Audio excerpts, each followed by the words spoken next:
All right, recording has started. Good morning, everyone, and thank you for joining our May edition of the Data Reporting Managers Call. I know that this has been a very, very trying year, and thank you guys for your diligence and all that you do for our students in South Carolina. We're not going to prolong the time as we do value what you do. So, with that said, we're going to go ahead and get started. Um, as I try to transition to the next slide, um, we do have a new team member, Joya Caldwell, who's joined us here at the State Department as a data analyst. She was informed on yesterday that she will introduce herself, so we will let Joya go ahead and introduce herself.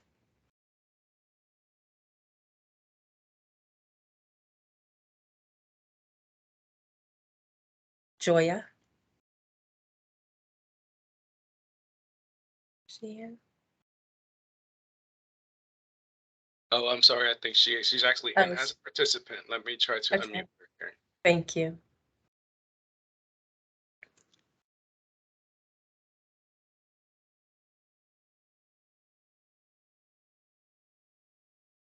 All right, Joya, try now. Thank you, Albert. Thank you, Carolyn. Hi, everyone. My name is Joya Caldwell. I'm joining you guys from the University of South Carolina, where I was last an actual finance analyst. But prior to that, I spent about 20 plus years in the data sector. So I happily joined the data team here with the Department of Education. I'm looking forward to all the great things. I'll be working on indicators through, I believe it's three. I'm looking at four on the screen, but it's 3, 5, 9, 10, and 11 thus far. So I'm looking forward to all your input. Some of you I met so far. Happy to be here. Thank you. Welcome. Thank you, Joya. And I'm actually going to turn my camera off for this presentation to help preserve the bandwidth as we navigate. And I will ask.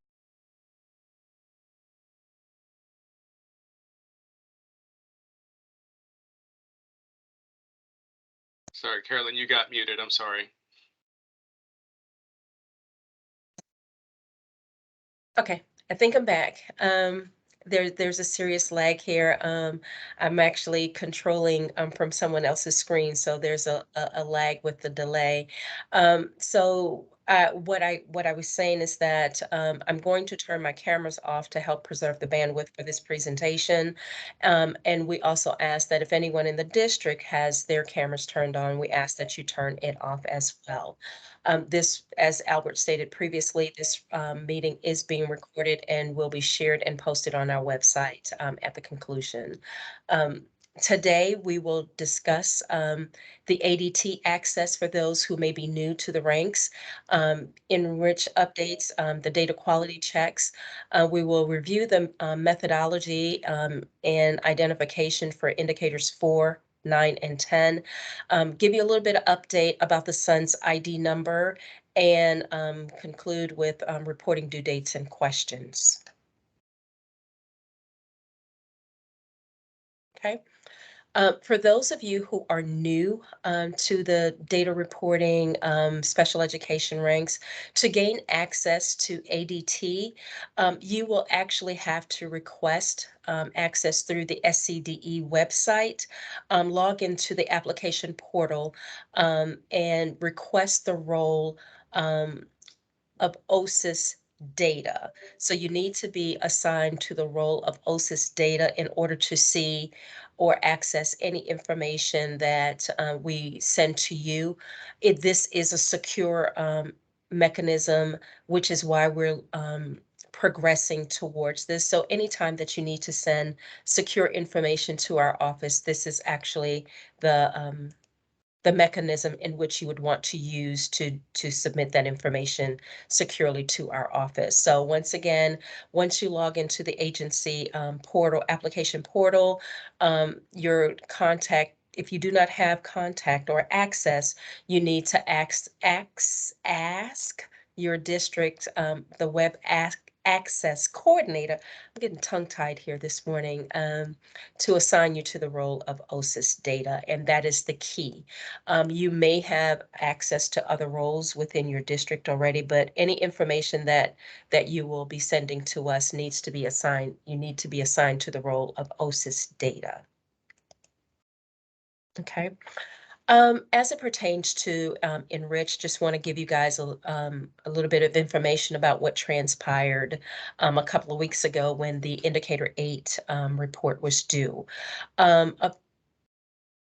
Internally, within the agency, there were some a plan to update the servers. As a part of that particular process, they forgot to let our office know and Enrich know that they were going to be updating the servers. And as a part of that process, access was turned off. Since the upgrade, Enrich is actually, well, not Enrich, Frontline is actually in the process of updating their NDAs so that they could have access to our information. That process is taking a little longer than anticipated, but it is in process. Um, as a part of that, with some of the updates that Enrich has been working on, we have asked that they test that information, one, with districts who may have a ticket into support, or two, we did provide them with the district's permission, a list of districts that they should reach out to test anything locally before we push it out into production. So as fate would have it, I do know that they have made appointments with certain districts to test indicator 12. And they are also in the process of reaching out to a couple of districts to make sure that indicator 8 is working appropriately. Once we get the green light on the work, how those reports are working, and if they're working correctly, we will deploy to all districts. And at that time, we will send an update to the districts to resubmit indicator 8. If you previously submitted, you will have to resubmit because there were some changes written to that program that will change that information and how it's collected and submitted to our office. We have not given any updates about indicator 12 just yet because they're still testing with those districts. So as soon as we get the green light, we will inform you guys to resubmit that information to our office. Okay. The data quality checks for indicator 7 and 11, they will be placed in your ADT folders by tomorrow, Friday, May 20th. And that please be sure that you are updating your reports within your Enrich system with whatever feedback our office is giving to you, so that when you do your final submission, those are things that we will not have to, one, ask you again, or we are assured that the information is actually corrected within your system. There are some unique situations that may be occurring within your district as it pertains to these indicators. So for those special nuances or things that just won't work the way that it should within the system, you as the district can send us that information in an Excel spreadsheet. We're keeping a running list of all those things that, or all those special situations that the system is not accommodating or is not capturing within the system. And we will apply those unique situations to your final report so that we don't have to ask you again when we run the final report. If you have previously participated in a data quality check and we run that final report and those changes are not corrected in your system, we will not ask you to correct that information again. It will stand as a final version of your report, because a part of participating in the data quality check is to get the information and make the changes in your system before the final correction.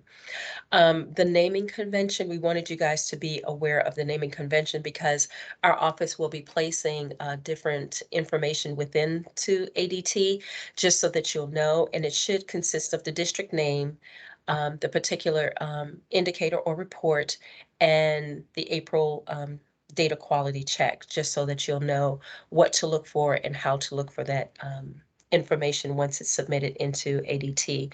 And we will send,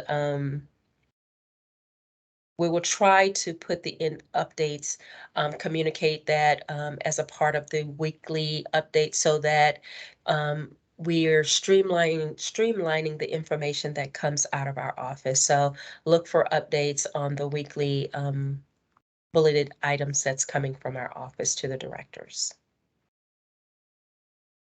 Okay. I did want to take an opportunity to talk to you guys about Indicator 12 and a summer birthday option that Enrich is looking to add into the system as an overdue reason.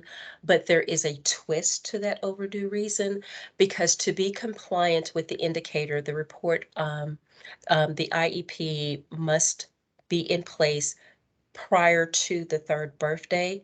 The report itself is actually pulling from the team meeting date. So in the absence of a team meeting date, that is a penalty. We cannot make that decision if a date is not there. And also, if the meeting was held prior to, if the team meeting date was held prior to the child's third birthday, then you will not receive a penalty.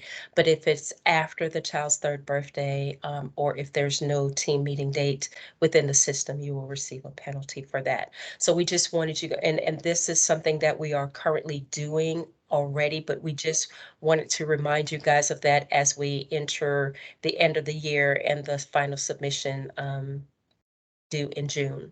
Sorry, July. So we just wanted to put that out there to you guys.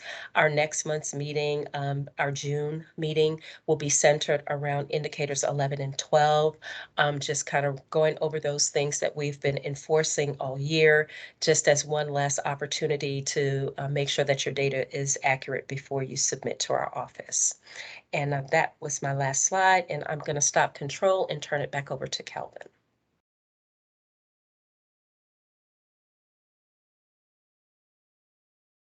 Thanks, Carolyn. And so what I'm going to do is I'm going to start with a review or an overview of our significant discrepancy analysis, which is indicator 4. And basically the purpose of our significant discrepancy analysis is to compare the rates of suspensions and expulsions of greater than 10 days for all students with disabilities among our districts in the state. And so we want to see if there's any discrepancies in those long-term suspensions and expulsions. This is an IDEA requirement, and we annually report that information on our annual performance report. Each district should see their indicator 4 as well as 9 and 10 results placed in their ADT file, but the results that were given will appear on our FY 2021 APR report, our annual performance report. The specific data that we use focuses for indicator 4 focuses on previous year, or like some people like to say lag year data. And so both of the data sets that we use is from the 2020-2021 school year. We use the Table 5 report, which each district submits to our office during the summer. And we also use our Table 1, or our child count report, which you guys submit via Enrich in the fall semester of each year. This report focuses on all children ages 3 to 21. The specific methodology that we use for significant discrepancy is a rate ratio. We are required to use a different methodology than we use for significant disproportionality, and our state has determined that the rate ratios is our route to do this analysis. And we identify districts as having significant discrepancy by looking at that rate ratio and comparing it to a threshold value of 2.5, which means that if a district has a rate ratio greater than 2.5, then they have been identified as a district with significant discrepancy. Indicator 4 can be, has two parts. So we have indicator 4A and indicator 4B. Indicator 4A focuses on all students, no matter the race or ethnicity. So we calculate one rate ratio for your district and looking at the rates of suspensions and expulsions of greater than 10 days for your students with disabilities. For indicator 4B, we calculate an individual rate ratio for each of the 7 race and ethnic groups, and so which you see here on the screen. And so that's the difference between indicator 4A and 4B. Indicator 4A is a results indicator, while indicator 4B is a compliance indicator. Significant discrepancy analysis involve a 2-step process. Our goal today in going over this methodology is to show you how we came up with the results for step 1 in this process, which is to identify a district as a district with significant discrepancy. And again, we'll look at the rate ratios, and if it's greater than 2.5, that district has been identified. The second step of that process is to determine if there are any policies, practices, or procedures that may contribute to that significant discrepancy. And this is done by completing a self-assessment or a review of your policies, practices, and procedures, which some of our programming folks will lead you through, and they will discuss at a later meeting. And so what I wanted to do is just to run through the calculations very quickly for indicator 4A and 4B. In words, this rate ratio for indicator 4A, it compares the proportion of students with disabilities with out-of-school suspensions and expulsions totaling more than 10 days in a district to the proportion of students with disabilities with those long-term suspensions and expulsions in the state. So it's a district rate. We can get a district rate of those suspensions and expulsions for students with disabilities, and we divide that by the state rate. And so here is the formula, if you will. We have 2 fractions. Well, it's 1 whole fraction, but there's a fraction in the numerator and the denominator. And our district rate, we count up the number of students with disabilities with out-of-school suspensions and expulsions totaling more than 10 days. We divide that by the number of students with disabilities from the child count. And then that gives us our district rate. And then we do a similar calculation for the state, get this fraction together and get that rate ratio. But we take the number of students with disabilities with OSS or expulsions greater than 10 days in our state and divide that by the total number of students with disabilities in our state. And basically, we compare that value to 2.5, and that will give us our rate ratio. For indicator 4B, there is a similar calculation, but again, we do it for each race or ethnic group. And so the rate ratio compares the rate of students with disabilities with OSS expulsions totaling more than 10 days in a racial ethnic group in your district to the state rate. If you notice here, that numerator, again, we're going to do this for each racial or ethnic group. So we count out the number of students with disabilities in that racial ethnic group with those long-term suspensions and expulsions, and divide that by the number of students in that racial ethnic group. That's our district rate for that rate ratio. And we divide that by our state rate. Notice here, our state rate is the state as a whole, and it does not, we do not separate that by race or ethnicity. So the denominator for indicator 4B is the exact same thing as the denominator for indicator 4A. That's our methodology in our state. So that's indicator 4B. With indicator 4B, we do institute a minimum N size of 10, and this refers to the number of students with disabilities in that racial or ethnic group. And so if a district has less than 10 students in any race or ethnic group specifically, then we do not calculate a rate ratio for that racial or ethnic group. All right. What I wanted to do now was to show you guys your score report. Remember, this file is posted in ADT. And so I'm going to switch screens here.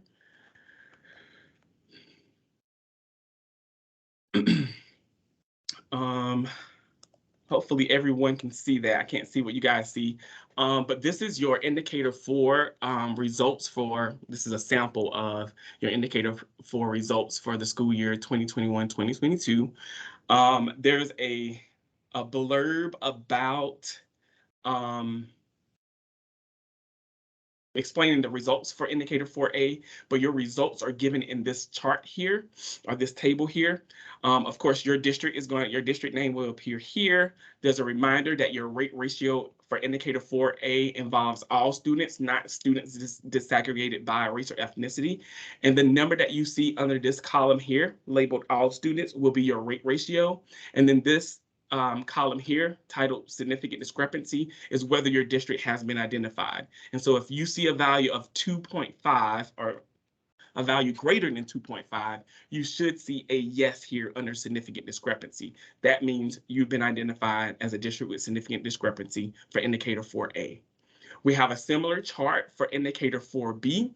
The difference here is that these you get a rate ratio by race and ethnicity, or for each race or ethnic group. And so this is our state level data.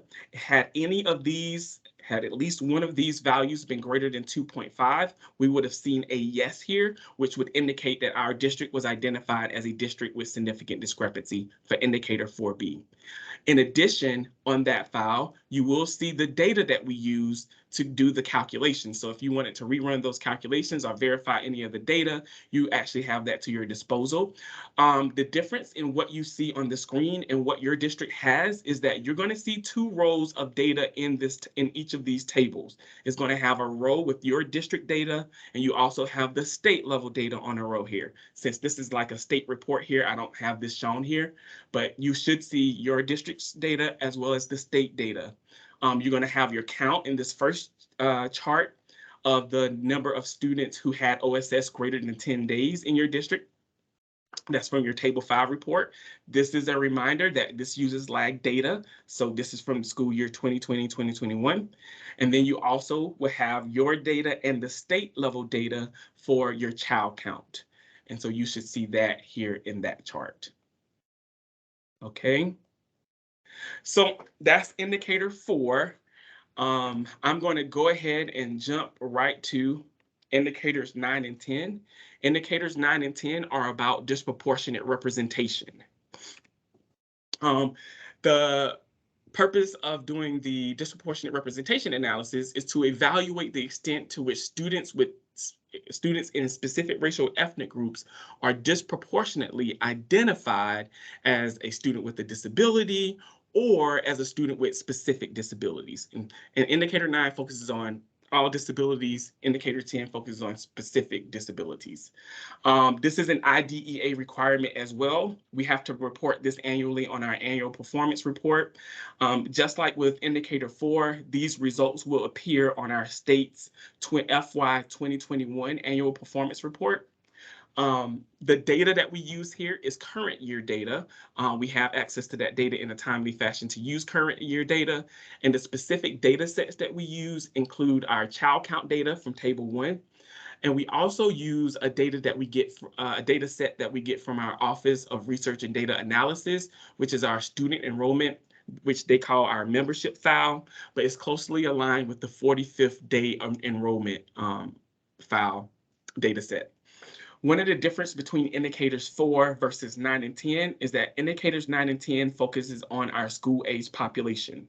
So it includes students ages 6 to 21 and those 5-year-olds who are enrolled in kindergarten. So we have ages 5 in kindergarten to 21.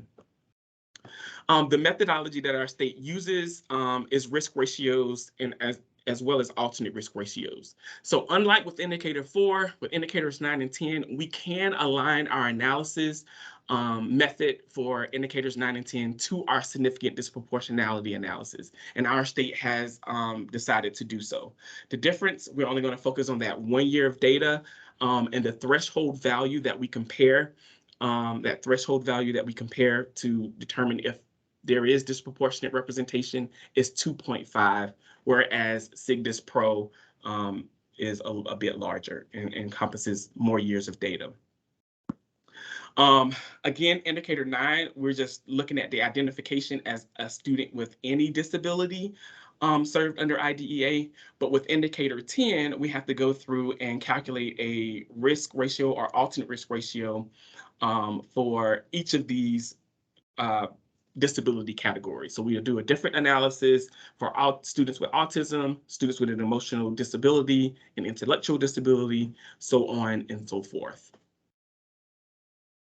We focus on using the same 6 racial or ethnic groups that we did with indicator 4A and 4B.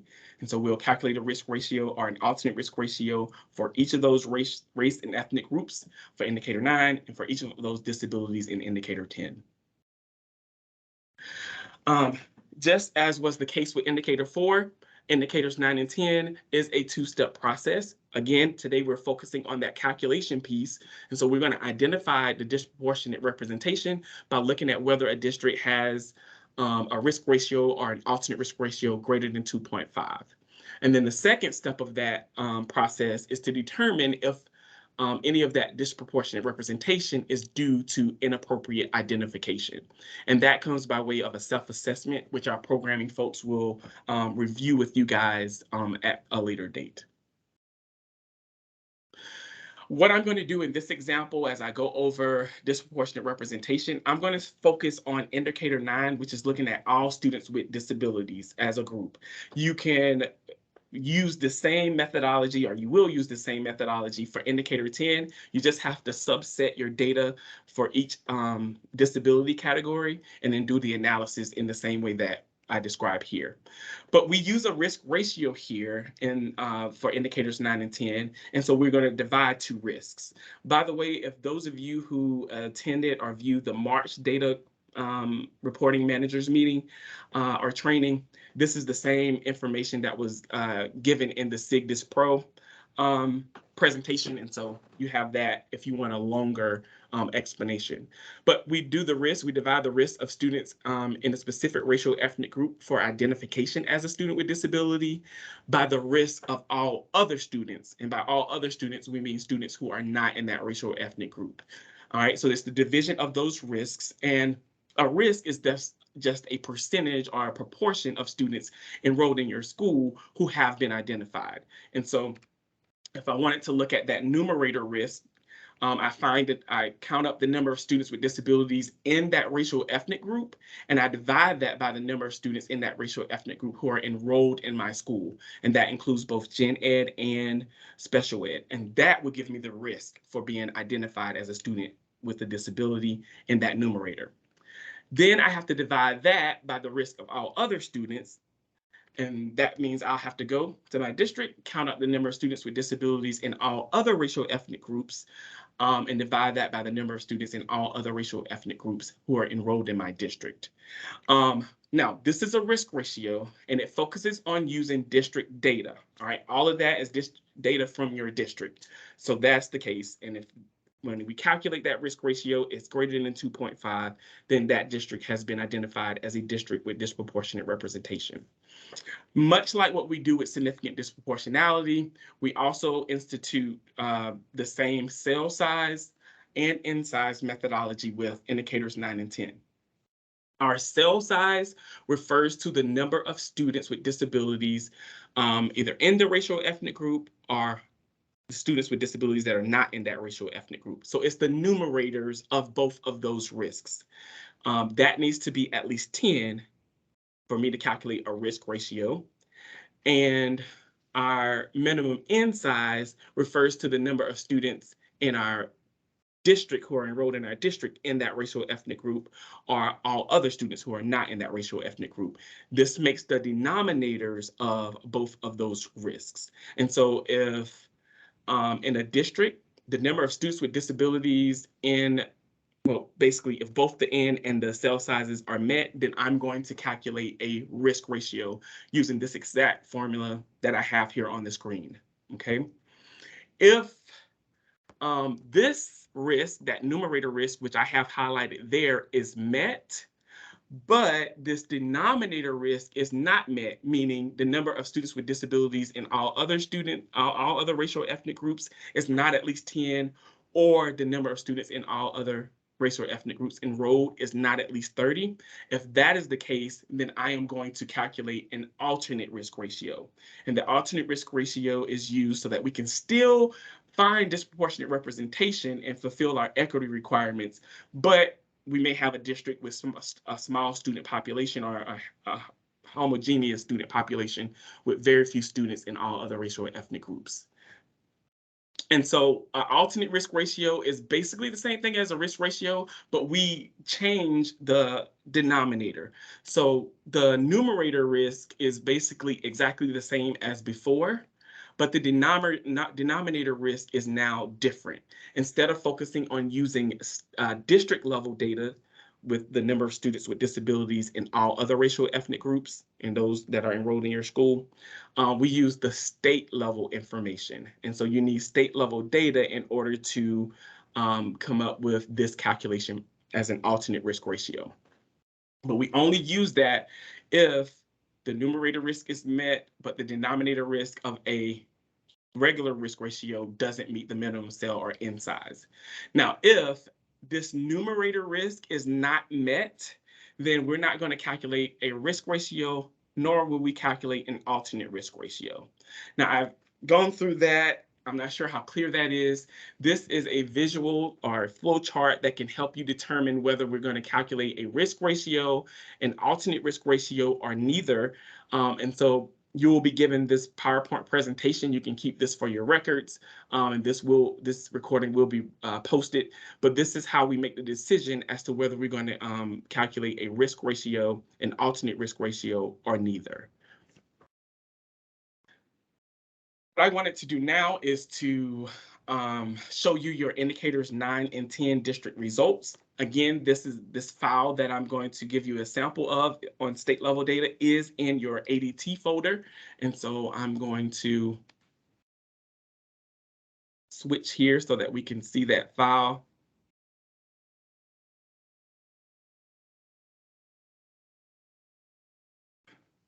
So here we have the indicators 9 and 10 results. We put those together because they use basically the same methodology. The first page of your report includes the indicator 9 results. It's from school year 2021-2022.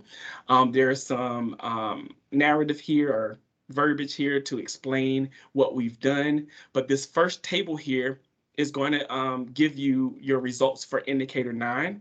Under disproportionate representation, if you see the word yes here, then that means at least one of your risk ratios or alternate risk ratios is greater than 2.5.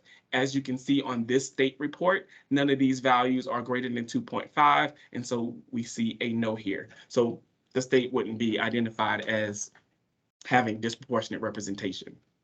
We also wanted to indicate whether a risk ratio or an alternate risk ratio or neither were used in that calculation. And so the second chart here, if you see a double R, you're going to see that we use a risk ratio. If you see ARR, we're going to we've used an alternate risk ratio. And if you see NA, that means the minimum cell and N size wasn't met overall, and we didn't use either a risk ratio nor an alternate risk ratio. So you can use this information here to see your results. If you wanted to verify your the calculations that the state has completed, what you can do is look at your child count data. Again, this is current year data, so you see it's from the 2021-2022 school year, and this is that enrollment data from our Office of Research and Data Analysis. Again, you're going to see 2 rows of data, one with your district's data and the other with state level data in the event that you wanted to calculate those alternate risk ratios. All right, and so you can do those calculations yourself. So the first page, I'm sorry, I'm scrolling. That is indicator 9. I'm going to scroll to the next page because it starts the indicator 10 results. So I'm going to scroll, so please be warned. And so remember, indicator 10 is broken down into those 6 disability categories. So we just said we separate or filter your data to include only students with those specific disability. We run through the calculations of risk ratios and alternate risk ratios or neither. And then once you get your results, if you want your results, if you see the word yes here, that means your district has been identified as a district with disproportionate representation, and at least one of these values here will be greater than 2.5. Again, you're going to see the risk ratio or alternate risk ratio or neither has been used, and then you're going to see your specific data from the child count as well as from the enrollment file. All right. And so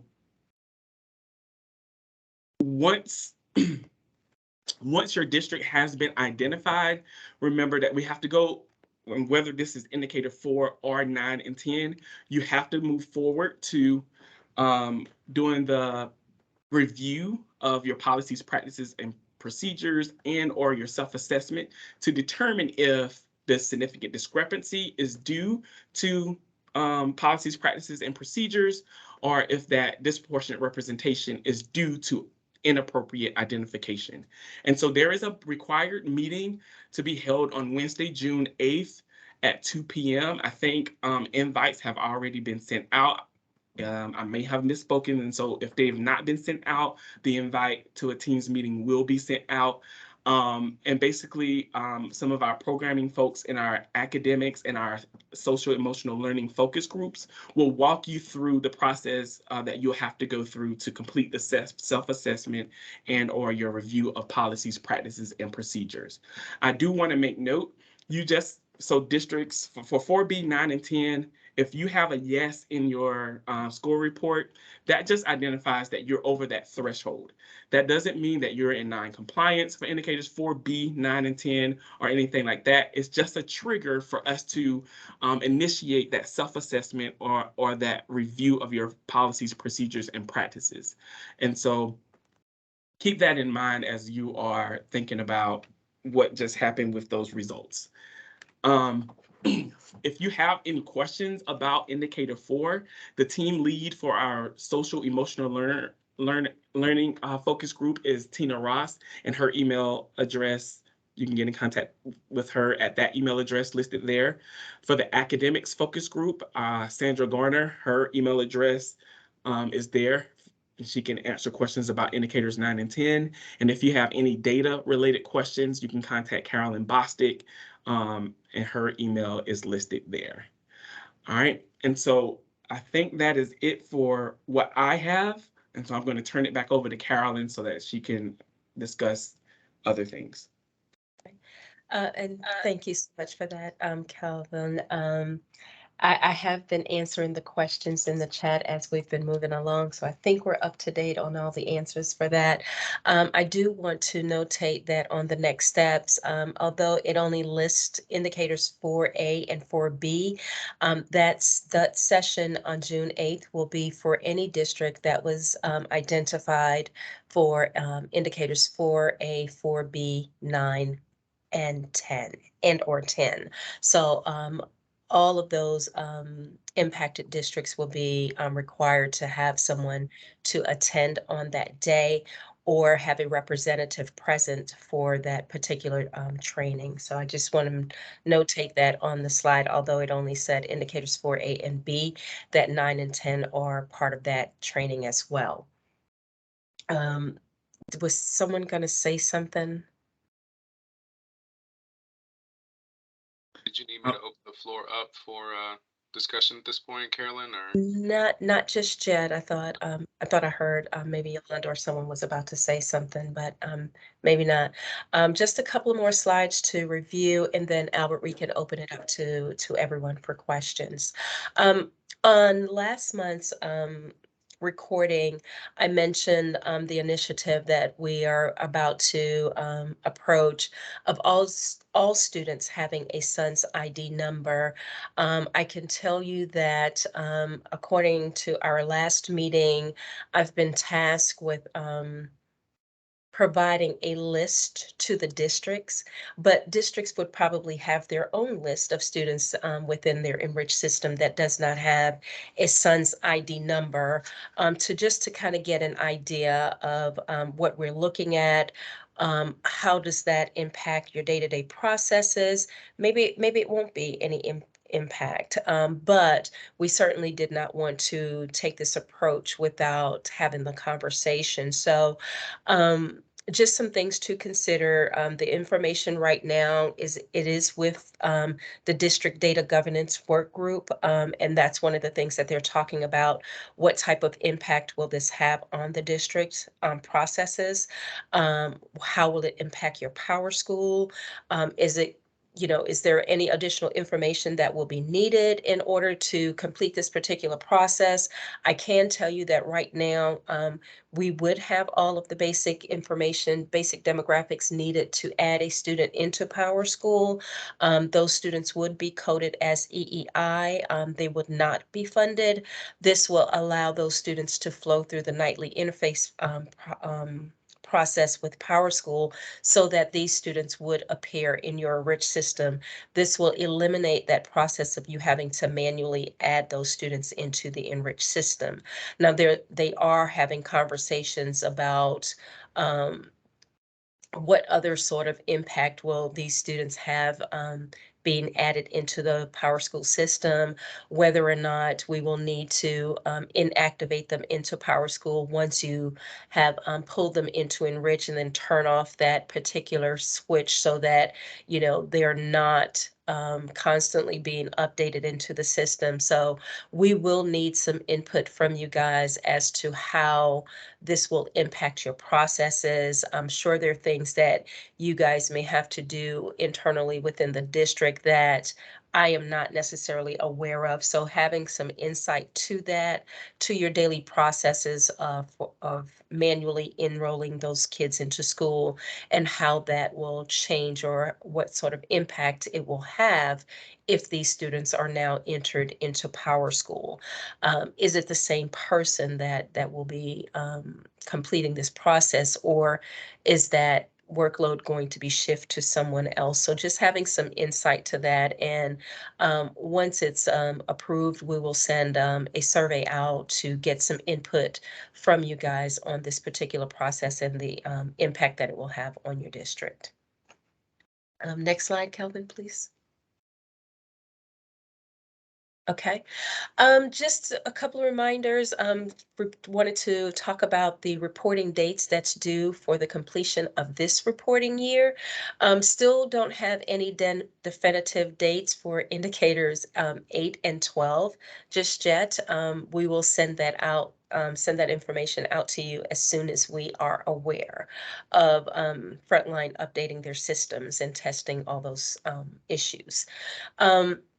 The ESY certification, and I left ESY off of that, but it's the ESY certification that is due June 10th. And all you are submitting on that certification is just the total number of students. And once you submit that, once we collect that information from all of the districts, we will turn that information over to our finance department for distribution of additional funds.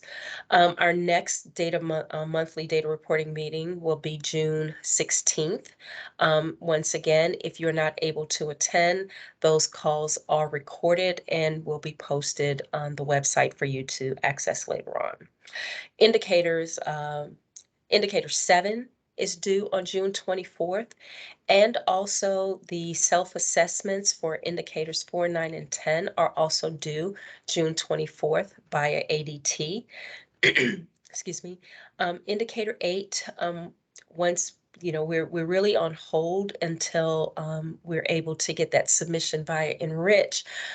Theoretically, our survey would close, but I'm thinking that maybe we'll just have a different link for next year so that we are able to leave this current year survey open a little longer since we ran into some issues. Did want to verbally say at this time that during the week of the 4th of July, that is the week that Enrich is going to update the system. We're trying to streamline that particular process so that all major updates are happening prior to the start of school, giving the districts enough notification so that if there are any IEPs or end of year processes that needs to happen within your district, you have advance notification to complete that because the system will be unavailable during the week of the 4th.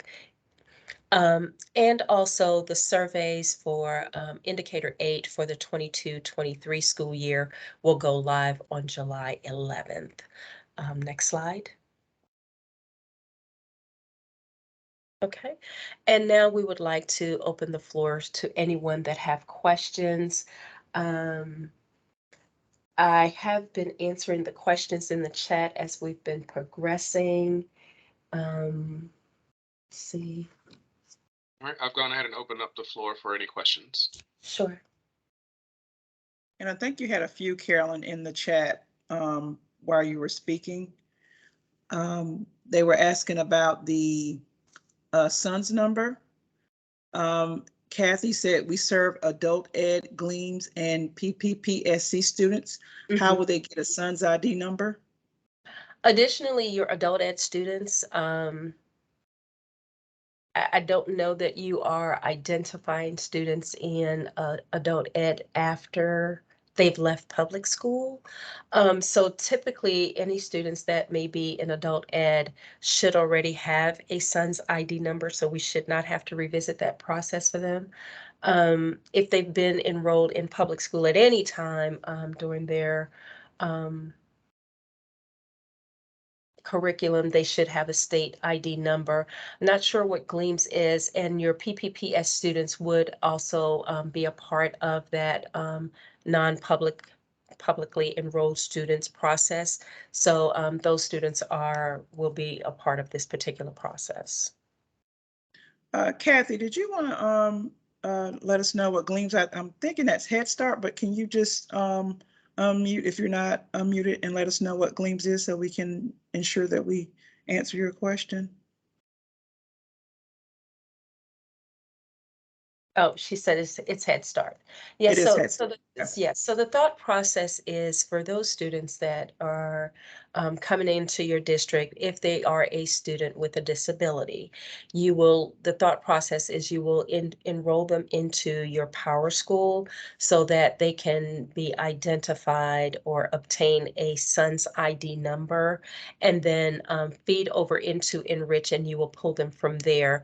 We will need some input from you guys as to how that process works. I think right now, if a student was enrolled in public school and decided to go the private school route, there's a disconnector I'm sure that's not the correct terminology, but there's a feature or component that you turn off within the Enrich system that stops that particular process, that allows that student to remain active in Enrich without messing up anything on the Power School side, or the nightly interface just automatically inactivating that student as a part of that interface process. So just kind of having some insight to how that works or how that structure looks within the individual districts to help us plan as we move forward. As we move forward, this process is going to happen, one, because there's a federal reporting requirement that's going to force us to make sure that each student has a unique identifier. And for us in South Carolina, that would be the SUNS ID number. So we're taking steps to implement that sooner rather than later. Trish, I see that you have a question, but just because we have other questions that's still on the same line of what we're speaking about now, I'm going to jump back to yours.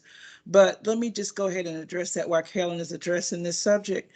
From Stacy Vaughn, it says, we are a district with many transfers from out of state, and we also have adult ed transfers occasionally. So she made that comment. I don't know if you had something to follow that, Stacy. Okay. I will say this, as we approach this right now, the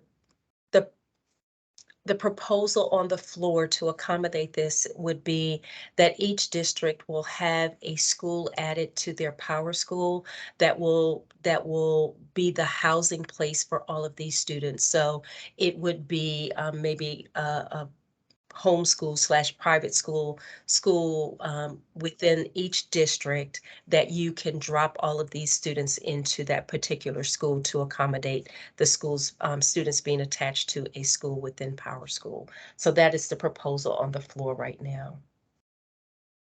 Karen, will BabyNet children be input into Power School as well as the others? Any student with a disability that you are providing services to will follow this projected proposal.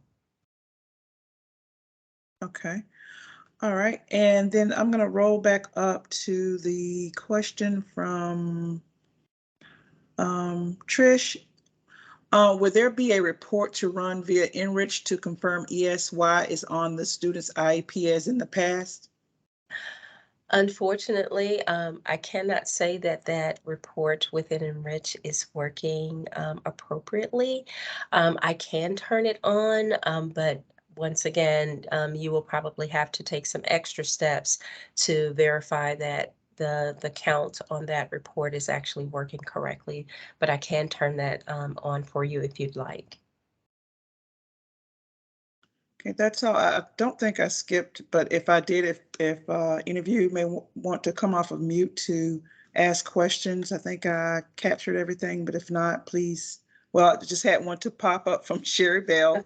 It says, do you know if this information has been shared with district Power School staff? To my knowledge, that they are a part of the district data governance group. And according to the call that we had last week, this has been shared or at least presented to that population. And so just waiting for feedback from them to see what sort of impact will it have on the district's day-to-day processes. Okay, so Sherry's is the last question that, I hope I haven't omitted any, but if I have, you can please come off of mute and, or place it in the chat if I omit it, or you may come off of mute to ask any further questions.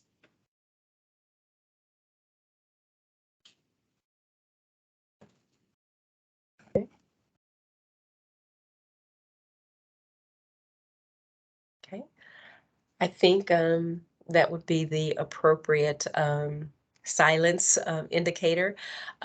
Once again, thank you guys so much for taking time out of your busy schedule to join us this morning. We have about 10 more minutes. We're going to hang around a little longer. On the screen is our contact information, but I think by now all you guys know how to contact us by email or phone.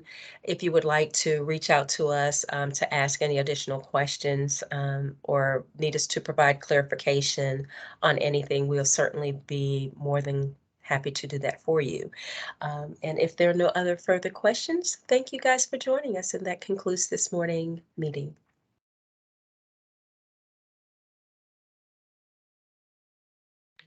I'll go ahead and stop the recording now.